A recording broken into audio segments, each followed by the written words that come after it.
फुले साहेब यांचं नेहमीच मार्गदर्शन माझ्यासारख्या कार्यकर्त्याला सातत्यानं राहिलेलं आहे आणि म्हणून ही निवडणूक देशाची निवडणूक आहे।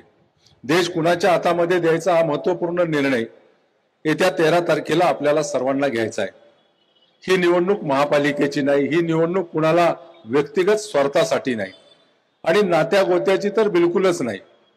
या देशामध्ये पंतप्रधान सन्माननीय नरेंद्र मोदींच्या नेतृत्वाखाली जगाच्या पाठीवरती भारत देश अतिशय सक्षमपणे उभा राहतोय आणि जगामध्ये भारताची मान उंचावण्याचं काम, एक प्रतिष्ठा वाढवण्याचं काम देशाचे पंतप्रधान सन्माननीय नरेंद्र मोदी यांनी केलेलं आहे। म्हणून खऱ्या अर्थानं पुन्हा एकदा तिसऱ्यांदा देशामध्ये नरेंद्रजी मोदी यांना पंतप्रधान करण्यासाठी एक महत्त्वपूर्ण निवडणूक आहे। आपकी बार फिर से नरेंद्र मोदी की सरकार असा नारा आपण देताय। आपकी बार फिर से आप्पा खासदार।